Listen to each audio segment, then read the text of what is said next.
चलें जी, हम अब बिज़नेस का वो एरिया डिस्कस करने लगे हैं। जिसको ये समझ आ गया वो बिज़नेस का न्यूमेरिकल आराम से कर जाएगा। हमारे बिज़नेस में जो सबसे इम्पॉर्टेंट चीज़ है वो है एक्सपेंसेस का डिसअलाउ होना, क्योंकि हमें ये नहीं है कि इनकम क्या है, पैसे आने तो कोई मसला नहीं है। जब उन पैसों में से एक्सपेंस लेस करेंगे तब मसला होगा। अगर एक्सपेंस ज़्यादा होंगे तो प्रॉफिट क्या होगा, कम होगा। प्रॉफिट कम होगा, टैक्स भी क्या होगा, कम होगा। इसलिए हम किसको ब्रेक मारेंगे, आने वाले पैसों को ब्रेक नहीं मारेंगे। लक्ष्मी आ रही है, टेंशन नहीं है, लेकिन जहाँ लक्ष्मी खर्च होनी है ना, हमने क्या किया है, वहाँ पे ब्रेक मारी है। हमारा सबसे इम्पॉर्टेंट जो सेक्शन है वो सेक्शन नंबर 21 है। इस सेक्शन को समझने के लिए जो हमारा इससे एक लेक्चर पहले हुआ था जिसमें हमने फॉर्मेट बनाया था, अगर आपको वो फॉर्मेट याद है कि भाई कहानी क्या थी, कहानी ये थी कि अकाउंटेंट ने सारे खर्चे लेस करा दिए थे और टैक्स वाले कहते हैं ये खर्चे लेस नहीं होने चाहिए, तो हम क्या कर रहे हैं, ऐड बैक कर रहे हैं। उसमें हमने कुछ तो स्पेसिफिक खर्चे उस वक्त डिस्कस किए थे, जैसे ज़कात का अपना है, डोनेशन का अपना है, ये सारा कुछ हमने डिस्कस किया था। लेकिन अब जेनेरिक अखराजात की यहाँ पे बात करेंगे। उस लेक्चर में जो आपसे वीडियो शेयर भी है, आपने देखा होगा कि हमने सैलरीज़ को ऐड बैक कर दिया था, हमने रेंट को ऐड बैक किया। वो क्यों किया था वो अब हम डिस्कस करेंगे। बिकॉज खर्चे इज़ इक्वल टू पेमेंट, और पेमेंट्स का हमने क्या किया है, रूल बना दिए। अगर हम इस रूल को समझ लेते हैं, हमारे इनकम फ्रॉम बिजनेस के सारे सवाल इससे हो जाएंगे। बिकॉज आपको जब सवाल रेट करके बताया था तो उससे सारे एक्सपेंसेस लेस करवाए हुए हैं, हमने देखना है कि वो एज़ पर दिस एक्सपेंस है कि नहीं है। तो सेक्शन नंबर 21 जो क्या है, जो हमें बताता है इन एडमिसिबल एक्सपेंडिचर्स के मुताबिक, ये कहता है कि जो बात इस सेक्शन में आ गई, अगर आपने वो कर दी तो वो क्या करनी पड़ेगी, डिसअलाउ हो जाएगी, ऐड बैक कर देंगे। अब हम बात किसकी कर रहे हैं, एक्सपेंसेस की, और एक्सपेंसेस की क्या होती है, पेमेंट्स होती है। जब पेमेंट की बात आएगी, अच्छा ये बात सिर्फ बिजनेस के लिए नहीं है, ये बात हर हेड के लिए है जो एक्रूवल बेसिस के ऊपर है, ये बात इनकम फ्रॉम प्रॉपर्टी के लिए भी है, ये बात कैपिटल गेंस के लिए भी है, और ये बात बिज़नेस के लिए भी है। बिकॉज आपको याद होगा हमने इनकम फ्रॉम प्रॉपर्टी पढ़ते हुए देखा था कि वो एक्सपेंस जो सेक्शन नंबर 21 में डिसअलाउ होगा वो हमारा भी डिसअलाउ हो जाएगा। हमने अदर सोर्स पढ़ते हुए पढ़ा था कि जो एक्सपेंस 21 में डिसअलाउ होगा वो हमारा भी डिसअलाउ होगा। तो ये सेक्शन नंबर 21 पूरे टैक्स के लिए है। इस सेक्शन नंबर 21 में जिस एक्सपेंस के को डिसअलाउ कर दिया गया वो हर हेड में क्या होगा, डिसअलाउ होगा। तो सबसे पहले हम पेमेंट की बात करते हैं। किसी भी पेमेंट को करना है तो उसका रूल क्या है। Number 1, payment must be made through banking channel. पहली बात है कि पेमेंट किसके ज़रिए करनी है, आपने हमेशा बैंकिंग चैनल के ज़रिए करनी है। सेकंड, पेमेंट करते हुए tax must be with held, tax काट के पेमेंट करनी है। मतलब इस बंदे को मैं बिल पे कर रहा हूँ, मैंने पेमेंट बैंक के ज़रिए करनी है, और अगर इसका मैंने 1000 पे करना है और 10% टैक्स है तो मैं 10% 10 टैक्स काटूंगा। इससे कितना दूंगा, 900 रुपया, और इसके बिहाफ पे क्या करूंगा, 100 रुपया गवर्नमेंट को जमा करवा रहा हूँगा। हमारा बेसिक थंब रूल ही यही है कि payment must be made through banking channel और tax must be withheld. इसमें से किसी एक रूल की वायलेशन हो जाए, पेमेंट डिसअलाउ हो जाएगी। इसमें किसी रूल की वायलेशन हो जाए, पेमेंट क्या हो जाएगी, डिसअलाउ। हम लोग FTR पढ़ के आए हैं। FTR में हमने पढ़ा था कि आप किसी को रॉयल्टी पे करते हैं नॉन रेजिडेंट को, तो उसका टैक्स कितना डिडक्ट करना है, 10% टैक्स काटना है। आपने इस बंदे को रॉयल्टी पेमेंट कर दी, रॉयल्टी की पेमेंट बैंक से की है, लेकिन इसका 10% टैक्स नहीं काटा। अब मुझे पेमेंट क्या हो जाएगी, डिसअलाउ, क्या करनी पड़ेगी, ऐड बैक। रेंट पे करना था, 12 लाख रेंट पे करना था, टैक्स वाले कहते हैं जब रेंट पे करेंगे 10% टैक्स काट लेना है। मैंने इसका 10% टैक्स काट लिया लेकिन पेमेंट कैश में कर दी, तो एक बात ठीक हुई है, दूसरी बात क्या हो गई है, गलत हो गई है। तो एक चीज़ की भी वायलेशन होगी, हालांकि रेंट था, सही एक्सपेंस था, बिजनेस के लिए था, लेकिन इस रूल के अकॉर्डिंग नहीं था, तो क्या हो जाएगा, डिसअलाउ हो जाएगा। सैलरीज पे कर रहे हैं, हम पढ़ के आए हैं कि 6 लाख से अगर सैलरी ऊपर है टैक्स काटने, रेट हमने रेट लगाए हैं, पढ़े हैं। आप एक बंदे को 12 लाख सैलरी पे कर रहे हैं, उसका टैक्स बनता है 6000 रुपया। आपने 12 लाख पे किया, सारे सैलरी बैंक से पे किया आपने, लेकिन उसका 6000 टैक्स नहीं काटा। अब आप रोएं पिटें, लेकिन आपके सर सैलरी थी, एक्सपेंस था। टैक्स वाले कहेंगे आपने पेमेंट बैंक के ज़रिए की है, लेकिन टैक्स चूँकि नहीं डिडक्ट किया, अब आप इस एक्सपेंस को क्लेम नहीं कर सकते। तो किसी भी एक्सपेंस को क्लेम करना है, rent, bill, salary, wages, payments, royalty, entertainment, कोई भी खर्चे आपने क्लेम करने हैं इन रूल्स के मुताबिक होने चाहिए। इसमें से कोई रूल्स वायलेट हुआ, खर्चा आपका क्या होगा, क्लेम नहीं करने दिया जाएगा। अब आप कहेंगे रेंट तो हमारा सही एक्सपेंस था, लेकिन चूंकि आपने इसके अकॉर्डिंग नहीं किया तो रेंट आप कभी भी क्लेम नहीं कर पाएंगे। तो इसके हमने दो पार्ट्स बनाए हैं, एक पेमेंट थ्रू बैंकिंग चैनल और दूसरा tax must be with held. सबसे पहले हम बात करते हैं पेमेंट की। अब पेमेंट का मतलब क्या है कि भाई पेमेंट हमेशा किसके ज़रिए होनी चाहिए, थ्रू बैंकिंग चैनल। जब हम बात करते हैं बैंकिंग चैनल की तो इसका मतलब है कि जो हमारा बिज़नेस का बैंक अकाउंट है उससे पेमेंट करनी है। आप बिज़नेस में हैं, आप बिज़नेस ऑपरेट कर रहे हैं, एक आपका पर्सनल अकाउंट है, एक आपका बिज़नेस अकाउंट है। अगर आपने अपने पर्सनल अकाउंट से पेमेंट कर दी, आप एक्सपेंस क्लेम नहीं कर सकते। हाँ तो बैंक से, लेकिन बैंक भी कौन सा है, बिजनेस बैंक अकाउंट, जिसमें आपका बिजनेस अकाउंट ओपन है, जिसमें ऑपरेट कर रहे हैं, पेमेंट यहाँ से होनी चाहिए। पेमेंट आप चेक के ज़रिए कर दें, पेमेंट आप ऑनलाइन ट्रांसफ़र कर दें, आप बिज़नेस का डेबिट कार्ड इस्तेमाल कर लें, बिज़नेस क्रेडिट कार्ड इस्तेमाल कर लें, बिज़नेस का पे ऑर्डर इस्तेमाल कर लें, या जितने भी आपके डिजिटल मीन्स ऑफ पेमेंट्स हैं आप वो इस्तेमाल कर सकते हैं। लेकिन पेमेंट किसके ज़रिए होनी चाहिए, बैंक अकाउंट से, जो बिज़नेस बैंक अकाउंट से होना चाहिए। आपने पेमेंट की, पेमेंट बैंक के ज़रिए की, पेमेंट बिजनेस बैंक की, ठीक है, एक्सपेंस आपका बिल्कुल ठीक है, आप क्या कर सकते हैं, क्लेम कर सकते हैं। अब सवाल ये है, क्या हम बैंक के अलावा कहीं पेमेंट करेंगे डिसअलाउ हो जाएगी, क्योंकि अब इतनी बात करें तो कैश का मतलब क्या है, डिसअलाउ है। The answer is no, cash में भी पेमेंट हो सकती है, ये इस रूल की क्या है, एक्सेप्शन है।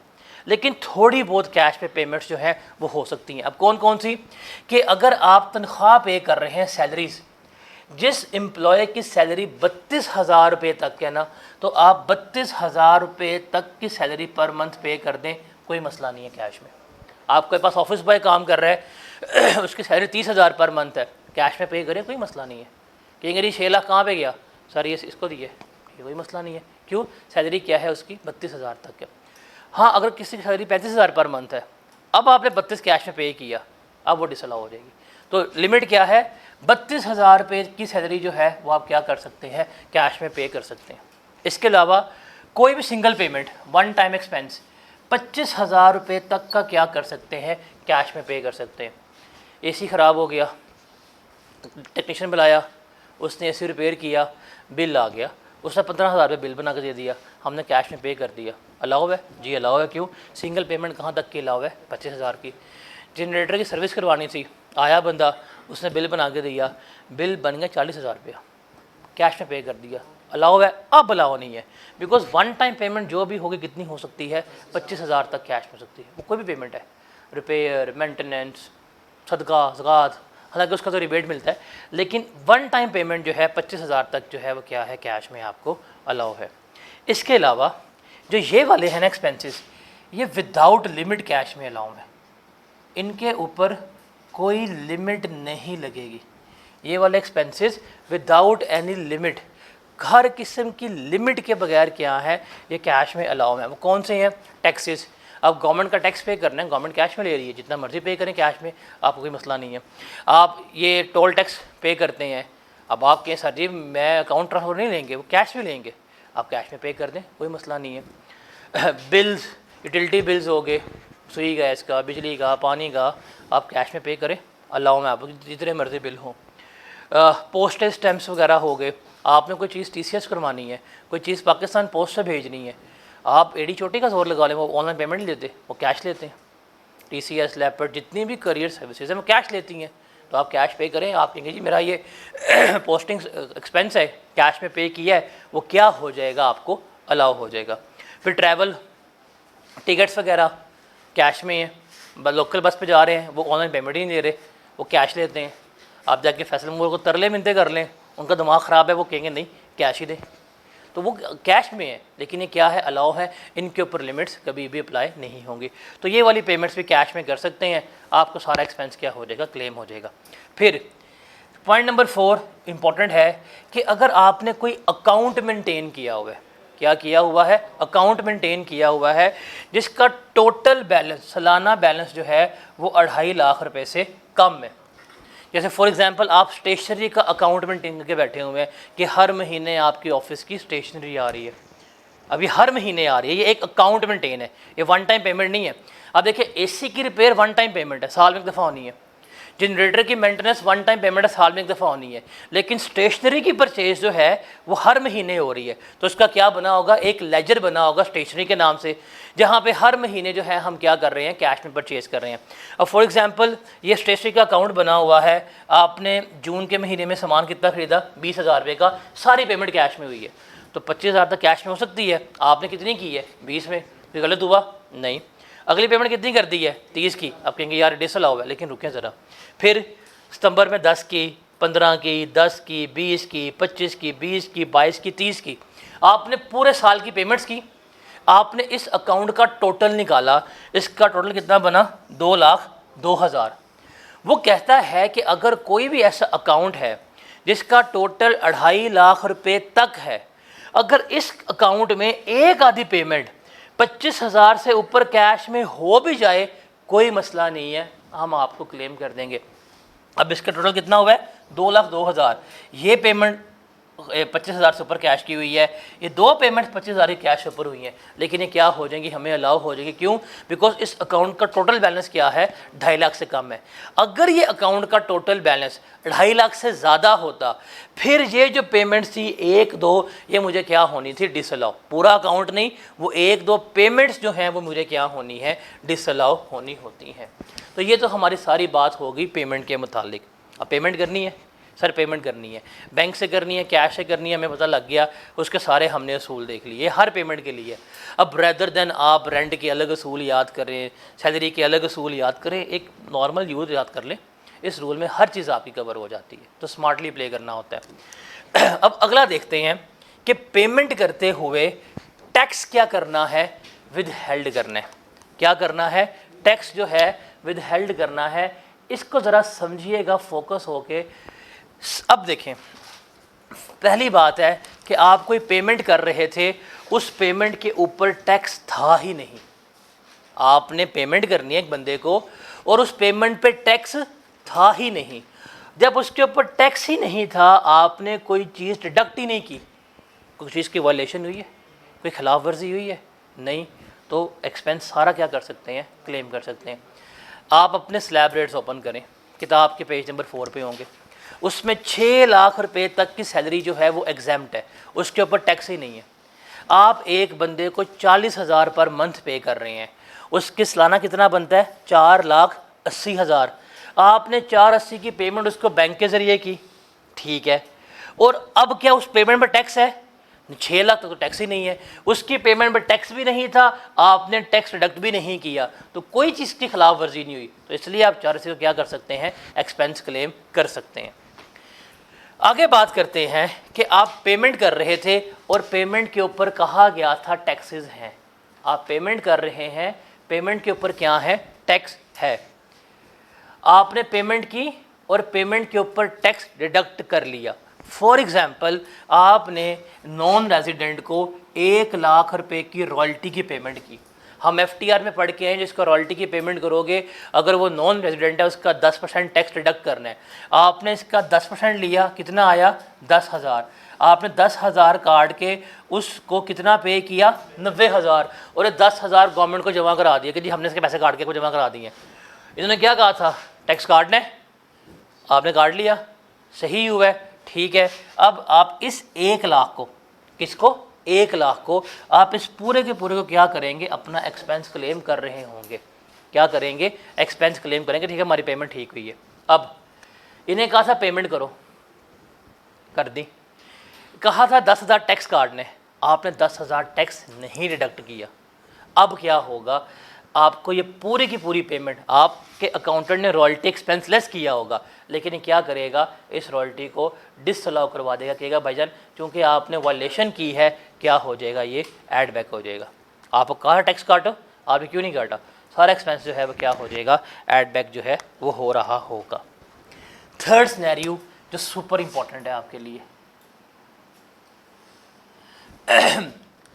आपको कहा गया था पेमेंट करते हुए टैक्स जो है वो डिडक्ट करना है, आपने टैक्स डिडक्ट नहीं किया।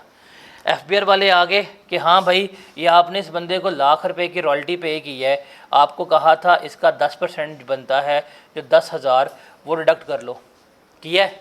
आपने कहा नहीं। कहेंगे डिसलाउ। हमने कहा रुको रुको रुको, टैक्स कितना चाहिए? 10,000। हमने कहा ये लो। हमने उस बंदे की पेमेंट करते हुए टैक्स नहीं काटा, लेकिन हमने अपनी जेब से क्या कर दिया? टैक्स पे कर दिया। क्या चाहिए FBR को? टैक्स। उन्हें टैक्स मिल गया। कहेंगे ठीक है, if that is the case तो एक्सपेंस कितना था आपका? 1 लाख रुपया। ये 1 लाख रुपये को क्या कर देंगे? अलाउ कर देंगे, आप इसे लेस करवा सकते हैं। हम कहेंगे सर ये टैक्स हमने जेब से पे किया, क्योंकि जो जेब से पे किया ना वो एक्सपेंस अलाउ नहीं होगा, ये सिर्फ जो टोटल एक्सपेंस था 1 लाख रुपया वही क्या होगा? आपको अलाउ हो जाएगा। ठीक है, तो आपको कहा गया था पेमेंट करो, पेमेंट करते हुए टैक्स विद हेल्ड कर लो। आपने पेमेंट की, टैक्स विद हेल्ड नहीं किया, आगे आपके पास आपने टैक्स अपनी जेब से पे कर दिया। ठीक है, अब जो पेमेंट थी 1 लाख की उसको हम क्या करेंगे? एक्सपेंस अलाउ कर देंगे। अब हमारी जेब से कितना गया था? 10। इसको हम नहीं कर सकते। अब टोटल में मेरी जेब से 10 गया है, तो उन्होंने लाख ही मुझे क्लेम करने दी है, जो मैंने अपनी जेब से इस बंदे का टैक्स पे किया है वो मुझे क्लेम नहीं करने दिया। लेकिन सैलरी की जब बात होती है ना, इस रूल में सैलरी के लिए थोड़ी सी बात चेंज हो जाती है। अब फॉर एग्जांपल आपने एक बंदे की सैलरी पे करनी थी, इसकी इनकम थी 12 लाख रुपया, आपने पेमेंट सारी की बैंक के ज़रिए, कोई मसला नहीं था। अब इस 12 लाख के ऊपर टैक्स कितना बनता था? 6,000 रुपया। ये टैक्स आपने डिडक्ट करना था, आपने टैक्स डिडक्ट नहीं किया और आपने खुद से अपने एम्प्लॉय का टैक्स पे कर दिया। तो जैसे ही आप अपने एम्प्लॉय का टैक्स पे करेंगे तो फ़ौरन से इनकम फ्रॉम सैलरी आ जाएगी। कि इनकम फ्रॉम सैलरी में बेसिक असूल पढ़ाया था कि अगर एम्प्लॉय की कोई भी लाइबिलिटी एम्प्लॉयर पे कर देगा तो ये एम्प्लॉय को बेनिफिट होगा, और जो बेनिफिट होगा वो क्या होगा? इसकी सैलरी में ऐड हो जाएगा। तो हम ये टैक्स फ्री सैलरी पढ़ के भी आए थे कि अगर एम्प्लॉयर एम्प्लॉय की सैलरी पे करेगा, टैक्स पे करेगा, तो वो क्या हो जाएगा? एम्प्लॉय की सैलरी में ऐड हो जाएगा। तो अगर इसने आपके भी हाफ पे टैक्स पे कर दिया तो अब जो आपकी इनकम होगी, जो एक्सपेंस क्लेम करेंगे वो 12,06,000 करेंगे। क्यों? बिकॉज जब एम्प्लॉयर एम्प्लॉय का टैक्स पे कर देता है तो वो फिर टैक्स बोर्न बाय एम्प्लॉयर की कहानी आती है। उस बेनिफिट को हम ऐड करके फिर टोटल एक्सपेंस लेस करवाएंगे। तो other than salary just expense, salary में टोटल एक्सपेंस जो है वो क्या करेंगे? लेस करवा रहे होंगे। और आखिरी केस है कि अगर आपने कोई इन्वेंट्री परचेज़ की हुई थी, परचेजेस वगैरह की थी, आपने स्टॉक लिया, कमोडिटीज़ ली, आप इसकी पेमेंट्स कर रहे थे। अब इसकी पेमेंट की, लेकिन आपने while paying tax with held नहीं किया। आपने क्रेडिटर्स को पे किया, टैक्स आपने कोई विद हेल्ड नहीं किया। अब क्या करेंगे? कि सारा डिसअलाउ कर देंगे? कहते हैं नहीं, हम देखेंगे कितनी परचेजेस थी वो, और 20% ऑफ टोटल परचेजेस, मतलब पूरे साल की परचेजेस का 20%, और वो जो एक आधी पेमेंट उसको कंपेयर करेंगे। जो इसमें से लोअर होगी वो हमारी क्या हो जाएगी? डिसअलाउ हो रही होगी। तो ये पूरी कहानी किसकी है? पेमेंट्स की और टैक्सेस की है। अब कोई भी पेमेंट, कोई भी चीज़ जो है अगर वो अकॉर्डिंग टू दिस हुई है तो हम उसे क्या कर सकते हैं? क्लेम कर सकते हैं। अगर कोई भी पेमेंट इसके ख़िलाफ़ हुई है तो हम कभी भी इसको एक्सपेंस के तौर के ऊपर क्लेम नहीं कर सकते। हम कभी भी इसको एक्सपेंस के तौर के ऊपर जो है वो क्लेम नहीं कर सकते।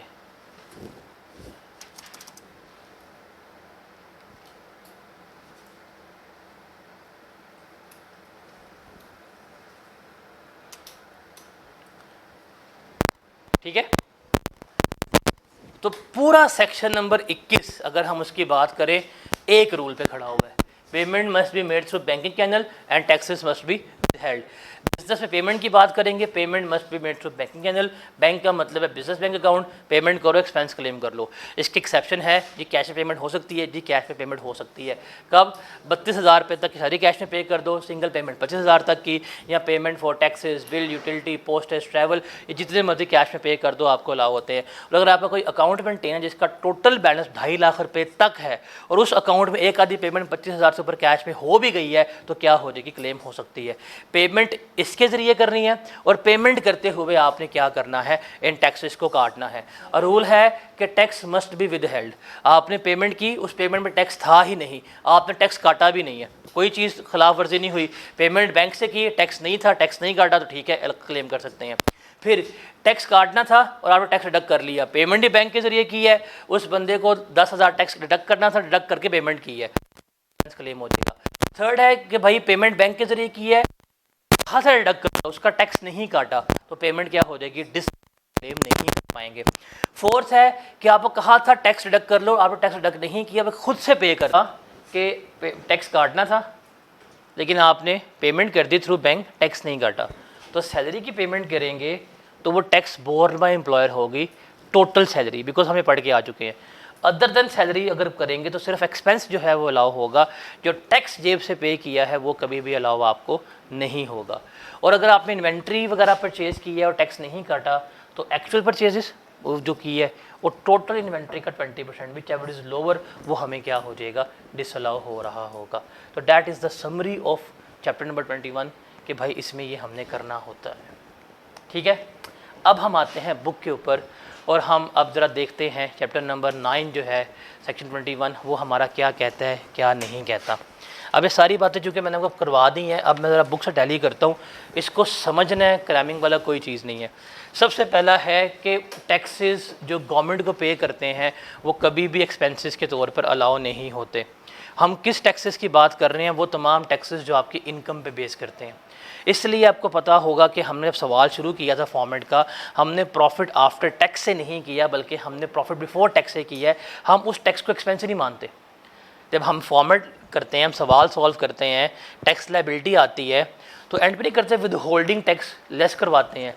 हम यही कहते हैं कि अगर आपकी किसी भी इनकम के ऊपर, किसी भी प्रॉफिट के ऊपर कोई टैक्स डिडक्ट हुआ है, तो उसको टोटल टैक्स लायबिलिटी में से लेस करवा लो, वो कभी भी आपका एक्सपेंस क्लेम नहीं हो सकता। तो अगर आपने शेयर्स बेचे हैं, टैक्स डिडक्ट हुआ, प्रॉपर्टी बेची, टैक्स डिडक्ट हुआ, कोई इनकम के ऊपर, कोई एसेट्स के डिस्पोजल के ऊपर टैक्स डिडक्ट हुआ, वो जो प्रॉफिट्स के ऊपर टैक्स डिडक्ट होगा वो कभी भी आपका एक्सपेंस नहीं होगा। जब हम अपने टोटल इनकम कैलकुलेट कर लेंगे, जब अपने टैक्स लायबिलिटी कैलकुलेट कर लेंगे, टैक्स लायबिलिटी कैलकुलेट करने के बाद जो विद होल्डिंग टैक्स होगा हम क्या करेंगे, वहाँ पे एडजस्ट करवा लेंगे। अब इसका मतलब क्या कोई टैक्स एक्सपेंस अलाउ हो सकता है? यस, टैक्स एक्सपेंस अलाउ हो सकते हैं। वो कौन से एक्सपेंसेस हैं जो प्रॉफिट के ऊपर बेस नहीं कर रहे? जैसे आपने टोल टैक्स पे की है, ये क्या प्रॉफिट पे पे कर रहे हैं? नहीं, ये तो गाड़ी की ट्रैवलिंग पे पे कर रहा है। अगर आपने टोल टैक्स पे किया, आप इसे क्या कर सकते हैं, लेस करवा सकते हैं। आपने टैक्स पे किया प्रॉपर्टी टैक्स, ये प्रॉफिट पे बेस नहीं कर रहा, आप इसे लेस करवा सकते हैं। आपने टोकन टैक्स पे किया गाड़ी का, आप इसको लेस करवा सकते हैं। तो वो तमाम टैक्सेस जो अदर देन प्रॉफिट है वो एक्सपेंस के तौर के ऊपर अलाउ हैं, और वो तमाम टैक्सेस जो ऑन प्रॉफिट हैं वो हमेशा क्या होंगे, डिसअलाउ होंगे। जैसे एग्जांपल है कि अगर आप रिटर्न जमा कराते हो, टैक्स पे करेंगे, आप उसे क्लेम नहीं कर सकते। कमिश्नर ने टैक्स लिया, वो क्लेम नहीं है। सेल्स टैक्स इनपुट है, उसे आप एक्सपेंस क्लेम नहीं कर सकते। आपकी फॉरेन इनकम के ऊपर टैक्स जो पे किया, आप उसे एक्सपेंस क्लेम नहीं कर सकते। किनको कर सकते हैं? कस्टम को, या जो व्हीकल टैक्स वगैरह पे किया, टोकन टैक्स पे किया, टोल टैक्स पे किया, इन टैक्सेस को, प्रॉपर्टी टैक्स हो गया, वाटर टैक्स वगैरह हो गया, इन टैक्सेस को आप क्या कर सकते हैं, एक्सपेंस के तौर के ऊपर क्लेम कर सकते हैं। Got it? उसके बाद है, अच्छा हमने सारी बात की है पेमेंट्स की। हम किसी बंदे को पेमेंट कर रहे हैं तो उसका टैक्स डिडक्ट कर रहे हैं, ऐसे ही है। अगर हमें कोई बंदा पेमेंट करेगा, वो नहीं करेगा टैक्स। अगर मैंने एक बंदे से लाख रुपया लेना है, उसने 10% काट के मुझे कितना पे किया, 90,000, तो मैं ये नहीं कहूँगा जी देखिए मेरा 10,000 टैक्स कट गया है तो ये मेरा एक्सपेंस है। ये एक्सपेंस नहीं होगा, मैं 1,00,000 को ही शो करूँगा। जो 10,000 मेरा टैक्स डिडक्ट हो गया है वो मेरा एडवांस टैक्स होगा, जो मैंने पहले पे किया हुआ है, मैं उसे क्या कर लूँगा, क्लेम कर लूँगा। तो जो आपके टैक्सेस वगैरह इस तरह की पेमेंट्स जो रिसीव होती हैं, इस पर कट रहे होते हैं, वो आपका एक्सपेंस नहीं होते, बल्कि आप उसे क्या करते हैं, आप उसको टोटल टैक्स लायबिलिटी में से एडजस्ट करवाते हैं। जैसे आपको पेमेंट रिसीव हुई है 95,500 की, जिसमें आपका 4.5% टैक्स डिडक्ट हुआ था। अब आपको ये पेमेंट कितनी मिली है, 95,500 की। हालांकि आपकी टोटल पेमेंट कितनी थी, लाख रुपया, उसने आपका 4500 रुपया टैक्स डिडक्ट कर लिया। अब आप ये नहीं कहेंगे कि जी मेरी इनकम ही 95,000 थी, नहीं, आपकी इनकम ₹1,00,000 ही शो होगी। जो उसने ₹4500 टैक्स डिडक्ट किया है, जब आप टोटल इनकम कैलकुलेट करेंगे वहाँ पे जाके क्या करेंगे, शो कर रहे होंगे कि जी ये मेरा ₹4500 जो है वो मेरा एडवांस टैक्स कट गया था। तो ये टैक्स कभी भी आपका एक्सपेंस शो नहीं होगा। उसके बाद हमने ये वाली बात की थी कि जी अगर पेमेंट्स नहीं की, इन्वेंट्री वाली बात की है, 20% जो है वो क्या हो जाएगी, डिसअलाउ हो जाएगी। उसके अलावा अगर आप कोई पेमेंट कर रहे हैं इंडिविजुअल और एओपी को, उसका टर्नओवर 100 मिलियन से कम है, तो सेक्शन नंबर 21C जो है वो क्या होगा, उस पर अप्लाई होगा। अगर आप उन्हें कमीशंस वगैरह पे कर रहे हैं पार्टनर्स को, तो उनका भी टैक्स काट के आपने पे करनी है। अब कौन कौन सी पेमेंट्स हैं जिसके ऊपर टैक्स नहीं करता, फॉर एग्जांपल सारी हमने बात वो रूल की कर ली हुई है कि जिसका टैक्स नहीं है तो आप टैक्स डिडक्ट नहीं करेंगे।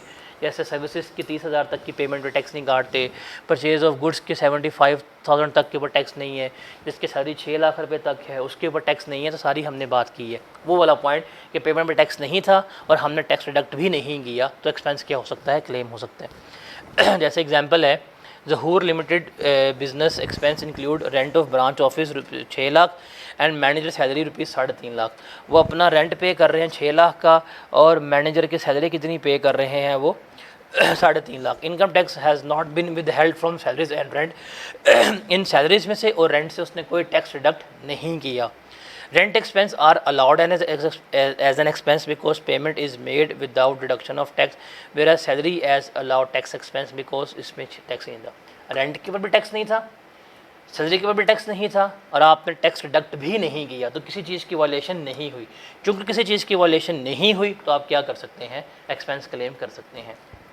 जैसे stock enterprises purchase stock raw material and finish goods of ₹1 lakh, उसने 1 लाख का स्टॉक परचेज़ किया और ₹1,00,000 की पेमेंट की है सर्विसेज के अगेंस्ट, और उसने कोई पेमेंट चेक के ज़रिए की है लेकिन टैक्स डिडक्ट नहीं किया। तो सर्विसेज लाख की उसने पेमेंट की है, टैक्स डिडक्ट नहीं किया, तो सर्विसेज पूरी की पूरी एड बैक हो जाएंगी और स्टॉक का एक्चुअल पेमेंट और 20% विच एवरेज लोअर, तो 20,000 लोअर ही बन रहा है, तो वो हम क्या करेंगे, डिसअलाउ कर रहे होंगे। अगला point tax borne by salary का है, वो मैंने आपको बता दी है कि वो टैक्स बोर्न बाय सैलरी क्या होती है। इसकी ये एग्जांपल आप पढ़ेंगे हमीद वाली, आपको समझ जो है वो लग जाएगी।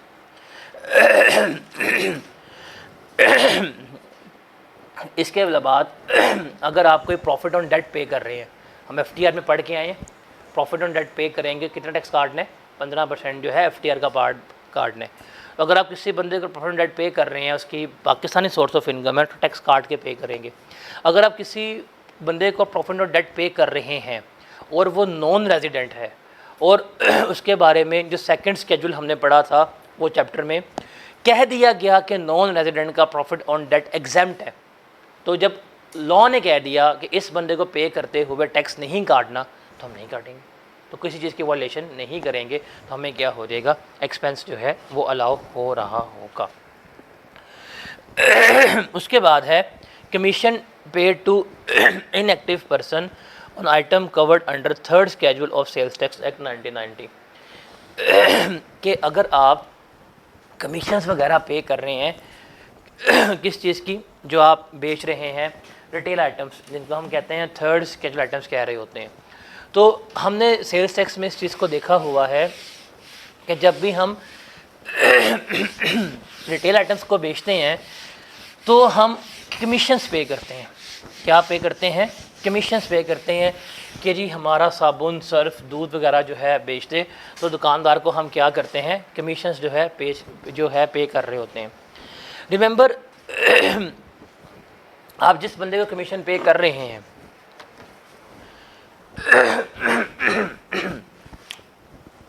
ये सेलर है, इसने बेचनी है 3rd स्केड्यूल आइटम, और ये बंदा कौन है, बायर है।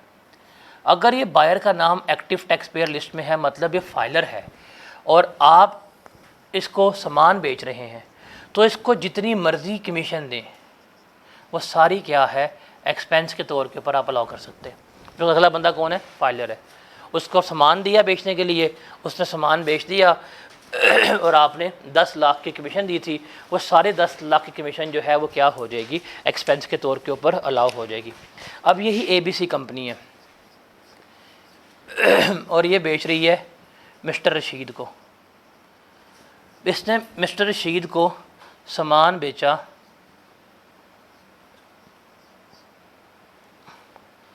10 लाख का, ठीक है, और मिस्टर रशीद का नाम एक्टिव टैक्स पेयर लिस्ट में नहीं है।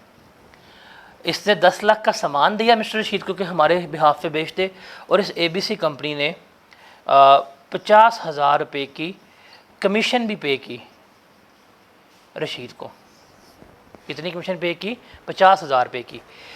इसके बारे में कहता है कि अगर आप थर्ड स्केजुअल आइटम्स बेच रहे हैं ऐसे बंदे को जिसका नाम एक्टिव टैक्स पेयर लिस्ट में नहीं है, और अगर आप उसको कमीशन पे कर रहे हैं, तो इसका रूल पता है क्या है? मैक्सिमम कितनी कमीशन अलाउ है? वो है 0.2% ऑफ सेल्स। आपने कितनी सेल्स की हैं? 10 लाख की। ज़रा 10 लाख की 0.2% बताएं कितना बनता है? 0.2% है, 2% नहीं है, ये 0.2% है। क्या?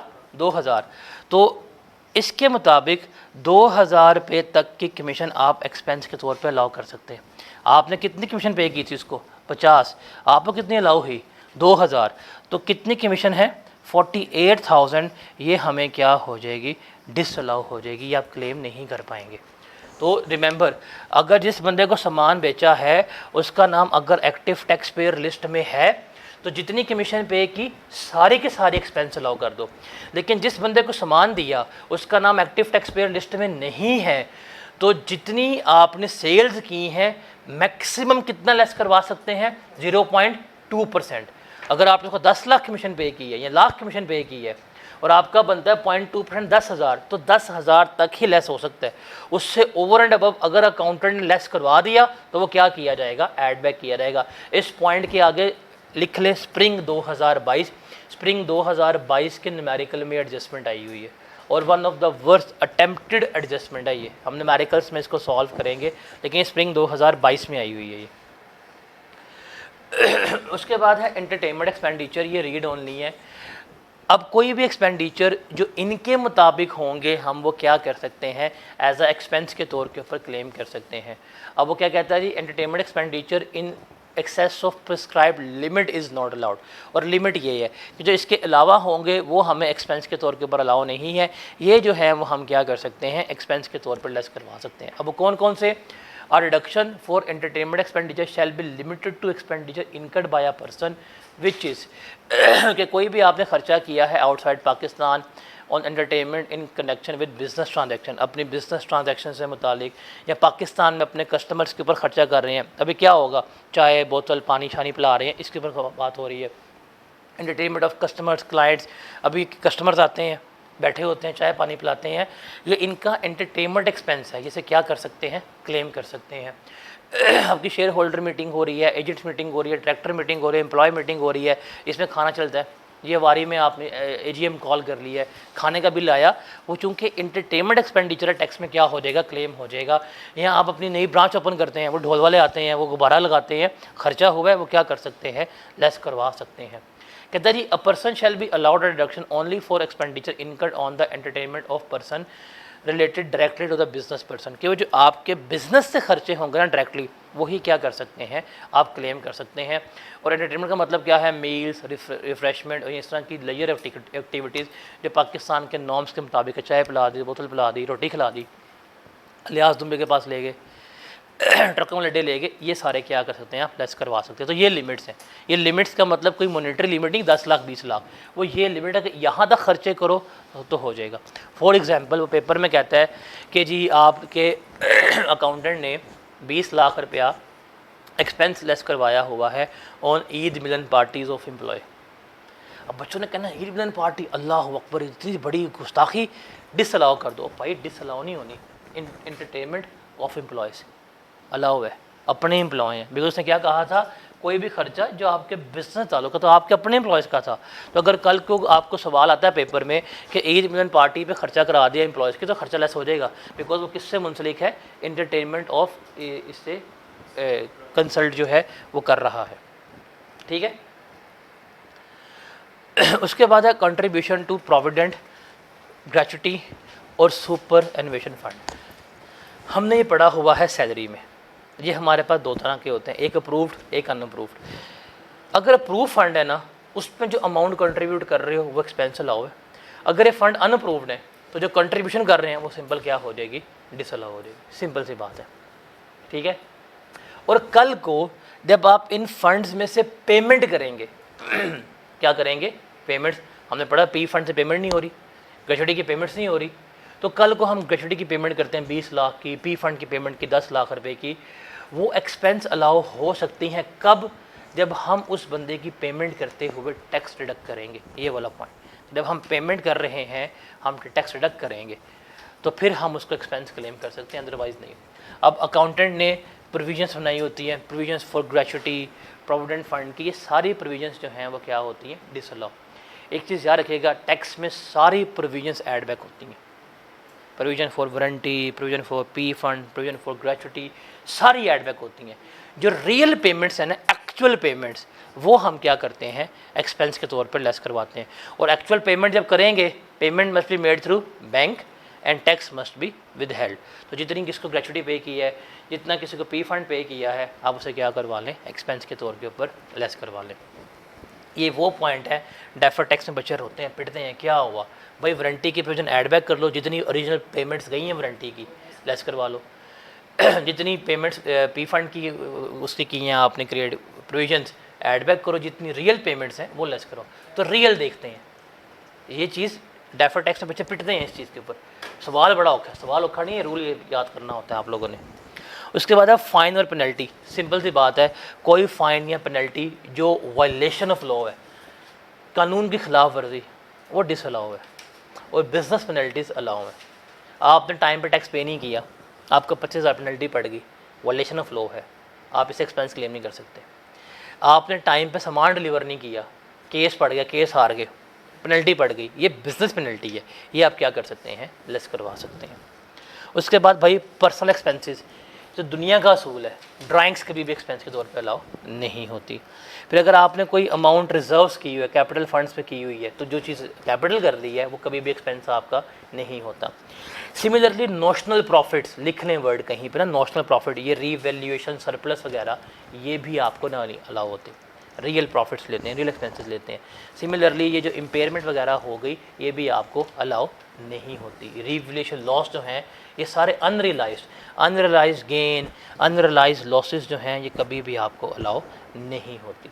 और वो तमाम एक्सपेंडिचर जिसका बेनिफिट मोर देन 1 ईयर है, वो टैक्स में कैपिटलाइज करना है, उससे एक्सपेंस आउट नहीं करना, उसके डेप्रिसिएशन वगैरह हम कैलकुलेट करते हैं। अकाउंटिंग में भी यही हम कर रहे होते हैं।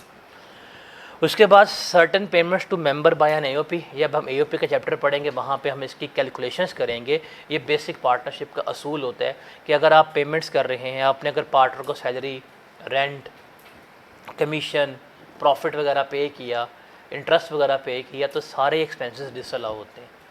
ये सारे एक्सपेंसेस क्या होते हैं, डिसअलाउ होते हैं। हाँ, अगर आपने पार्टनर से घर किराए पे लिया हुआ है और वहाँ पे फॉर्म चला रहे हो, उसका रेंट पे कर रहे हो, वो बिजनेस एक्सपेंस है। लेकिन पार्टनर के घर का रेंट पे कर रहे हो, ये पर्सनल एक्सपेंस है, ये सारा क्या होगा, आपको डिसअलाउ जो है वो हो रहा होगा। ये हम जाके पार्टनरशिप के सवालों में इनको डिस्कस करेंगे क्या है और क्या नहीं है। उसके बाद सैलरी वाला पॉइंट मैंने बता दिया, 32,000 रुपये तक की सैलरी हो सकती है।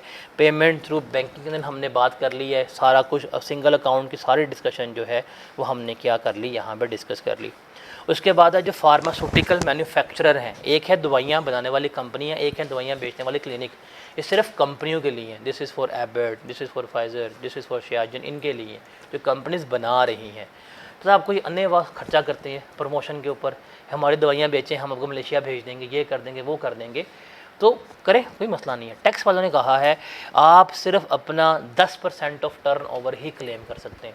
अगर एक कंपनी का टर्नओवर 100 मिलियन का है और उसने अपनी मार्केटिंग पे खर्चा किया 20 मिलियन का, और ये क्लेम करने देंगे, नहीं करने देंगे, मैक्सिमम कितना क्लेम करने देंगे, 10% ही क्लेम करने दे रहे होंगे। ठीक है, ये टेबल है, इसको रीड कर लीजिएगा, इसमें ऐसा कोई चीज़ मुश्किल नहीं है, ये हमने बात कर ली है पेमेंट्स के क्या है क्या नहीं। उसके बाद है expenditure attributable to sales claim by any person who is required to integrate with FBR, कि आपको एफबीआर ने कहा था अपने कंप्यूटर्स को इंटीग्रेट करें, अपने कंप्यूटर्स को इंटीग्रेट करें, पॉइंट ऑफ सेल्स मशीन लगाएं ला के।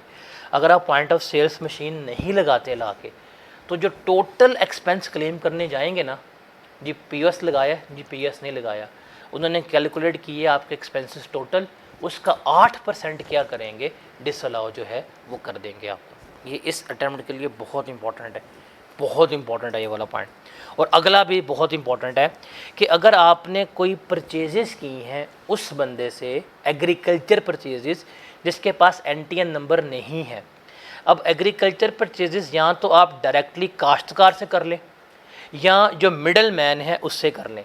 तो ये काश्तकार की बात नहीं हो रही, फार्मर से नहीं खरीद रहे, जो मिडल मैन है, जो आड़ती होते हैं, अगर आपने उनसे कोई परचेजेस की हैं और उस बंदे का अगर एनटीएन नंबर नहीं है तो जितनी परचेजेस की होंगी उसका 10% जो है वो क्या हो जाएगा, डिसअलाउ हो जाएगा। एग्जांपल पढ़ते हैं। If a textile manufacturer purchases cotton from a local grower, उसने काश्तकार से जो है वो क्या ली है, कॉटन जो है वो ख़रीदी है, उसके एनटीएन नंबर वगैरह मेंशन नहीं है, तो कोई चीज़ डिसअलाउ नहीं होगी बिकॉज ये काश्तकार है। लेकिन अगर उसने ये किसी मिडल मैन से ली होती, डायरेक्टली उस काश्तकार से ना ली होती, तो टोटल परचेजेस का 10% जो है वो क्या होना था, डिसअलाउ हो जाना था। ये वाला पॉइंट सुपर इंपॉर्टेंट है, सुपर डुपर इंपॉर्टेंट। एक आधा पॉइंट है इसने लिख देना है। अगला पॉइंट इससे भी ज़्यादा इंपॉर्टेंट है कि where a tax payer receive payment, कोई टैक्स पेयर है, आपको पेमेंट मिली है 2.5 लाख रुपए से ज़्यादा otherwise than through a banking channel, मतलब आपके बैंक अकाउंट में पेमेंट नहीं आई, आपको किस में आई है, कैश में मिल गई है, तो 50% जो होगा उस पेमेंट का आपको डिसअलाउ कर दिया जाएगा। कहते हैं भाई पेमेंट लेनी है वो भी किसके ज़रिए लो, बैंक के ज़रिए। अगर अदर देन बैंक कोई सिंगल पेमेंट तुम ले रहे हो तो उसका 50% जो है वो क्या होगा, डिसअलाउ कर दिया जाएगा। कहता है इफ़ अ ट्रांजैक्शन ऑफ इस सेल मेड ₹4 4 लाख, आपने सेल्स की 4 लाख रुपए की और इस सेल्स पे खर्चा कितना हुआ था आपका, 3 लाख, मतलब सेल्स 4 लाख की है, कॉस्ट ऑफ सेल्स कितने की है, 3 लाख की, और अगले बंदे ने 4 लाख का 4 लाख आपको कैश में जमा करवा दिया। अब वो जो cost of sales 3 lakh claim करने जाओगे वो 3 लाख नहीं करने देंगे, उसका 50% कितना बनता है, 1.5 लाख, आप 1.5 लाख ही क्लेम कर पाओगे, 1.5 लाख जो है वो क्या हो जाएगी, आपको डिसअलाउ हो रही होगी। डन। तो this is chapter number 21, highly numerical based chapter है ये रूल्स हैं, इन रूल्स को रीड आउट कर लीजिएगा।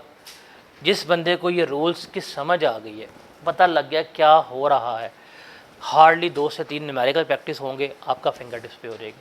अब बिजनेस में सिर्फ डेप्रिसिएशन रह गई है, सिर्फ क्या रह गई है, डेप्रिसिएशन, बिजनेस आपका क्या हो जाएगा, कंप्लीट हो जाएगा।